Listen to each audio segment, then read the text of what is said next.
Es momento de que continuemos con el análisis. ¿Qué dicen los investigadores respecto a todo lo que está pasando y a estas observaciones que hace la Auditoría Superior de la Federación? Le agradezco a Roberto de la Rosa Vázquez, investigador de la Escuela de Gobierno y Transformación Pública del TEC de Monterrey y de México Evalúa, que nos acompañe hoy para profundizar en estos temas. ¿Cómo está, Roberto?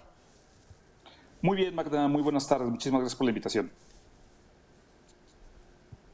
No, al contrario, gracias por acompañarnos. Oye, dinos, ¿qué lectura le das a todo esto que se presenta? Oye, irregularidades por 67,498 millones de pesos.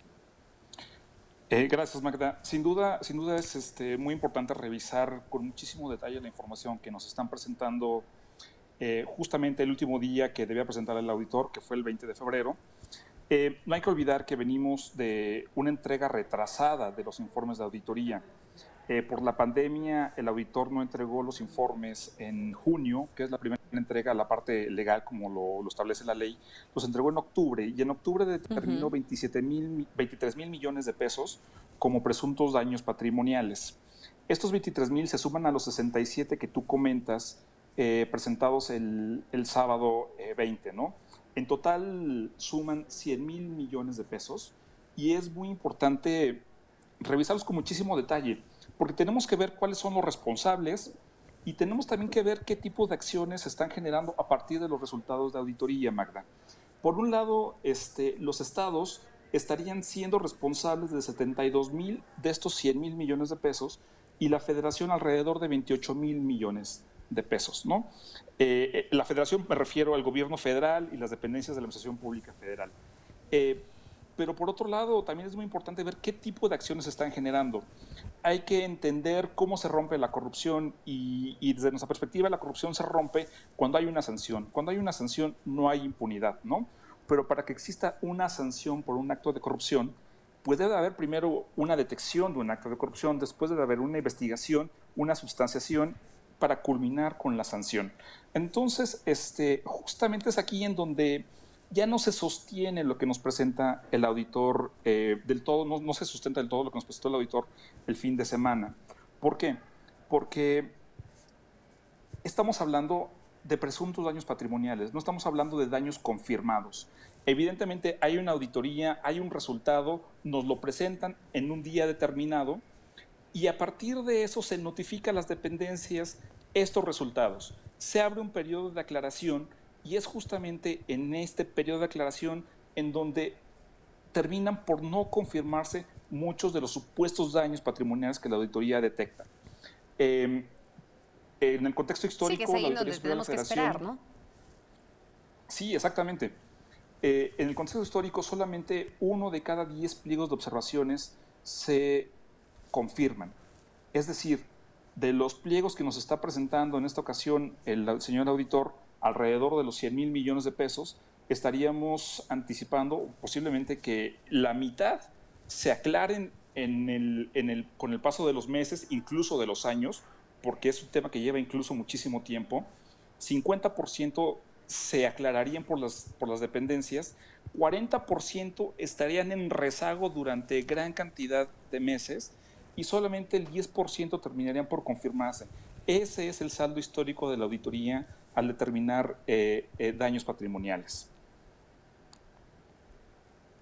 Sí, que a veces pueden llevar también muchísimos años, ¿no? De aquí a que la auditoría verdaderamente puede llegar a interponer incluso una denuncia cuando ya se abre este proceso de carácter legal, perdóname. Ahora dime, ¿qué opinas de esta postura que mostró también la Secretaría de la Función Pública y que fue señalada por la Auditoría Superior de la Federación al momento de mencionar, ¿no?, que estaban obstaculizando su trabajo? Sí, Magda, tu pregunta es muy importante porque nos permite desarrollar o explicar a la gente, a tu auditorio, de dónde viene esto que le llaman que es malentendido, ¿no? Eh, Se practica una auditoría de cumplimiento financiero con enfoque de desempeño. Es un enfoque combinado que se empieza a aplicar a partir del inicio de la gestión del auditor Colmenares. Él practica este tipo de auditorías con la intención de tener un enfoque más preventivo de la fiscalización. ¿no? Entonces, practica esta auditoría a la Secretaría de la Función Pública. Efectivamente, hay un pronunciamiento de que no se facilitó a la auditoría realizar su trabajo, de opacidad, falta de transparencia. Incluso hay un comunicado de la Secretaría de la Función Pública en donde dice que, pues bueno, reitera el ánimo de colaboración con la Auditoría Superior de la Federación. Sin embargo, ¿por qué ese ánimo no lo mostró durante la práctica de la auditoría, no? Aquí es muy importante clarificar que esta auditoría generó 42 recomendaciones. Es decir, las recomendaciones son sugerencias, más bien, que hace la Auditoría Superior de la Federación para que las dependencias modifiquen algunos procedimientos.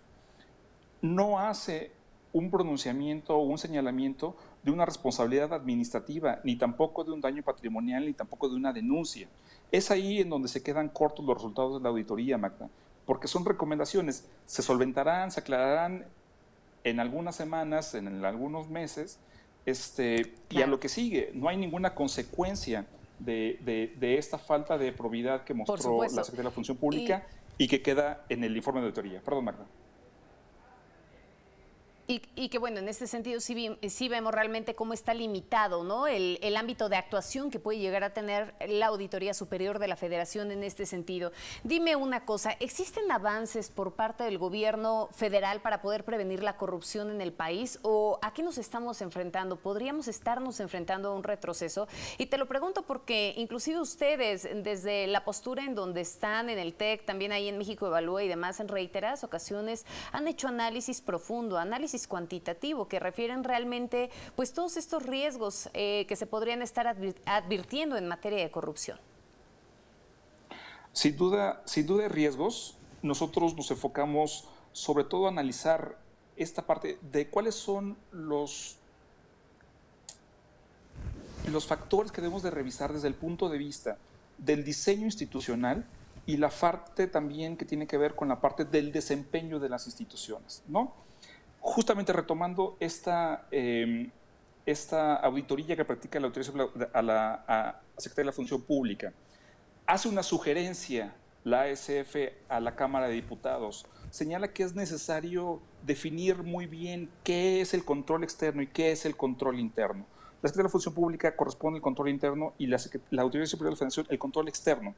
Sin duda nosotros encontramos un tema de que se esté auditando con el enfoque incorrecto los proyectos del gobierno actual, ¿no? Por ejemplo, la auditoría que ha trascendido en medios muchísimo estos días tiene que ver con el sobrecosto en la cancelación del aeropuerto. Ese sobrecosto, que es de 231%, alrededor de 331,000 millones de pesos, nos habla, simplemente es una sentencia en un informe de auditoría, es un párrafo en el informe de auditoría, pero esta auditoría se practicó con el enfoque de desempeño, no se generó a partir de una auditoría forense o mínimo de cumplimiento financiero. Es decir, regresamos al mismo tema de no se está generando la responsabilidad a la institución o al servidor público que procedió a la cancelación, que no hizo las valoraciones adecuadas, y entonces estos son los riesgos que nosotros señalamos porque pues, la cancelación tiene un costo altísimo, ¿no? Incluso es el mismo que la terminación del propio aeropuerto. Y esto nos tiene pues, sumamente preocupados y por eso en el análisis de riesgo que realizamos con los enfoques de auditoría.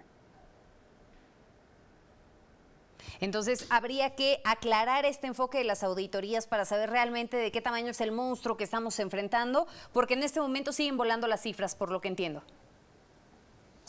Así es, Magda. Muy bien, te agradecemos mucho, Roberto, el hecho de que nos hayas concedido esta entrevista. Mantengámonos al habla. Igualmente. Hasta luego. Muchas gracias.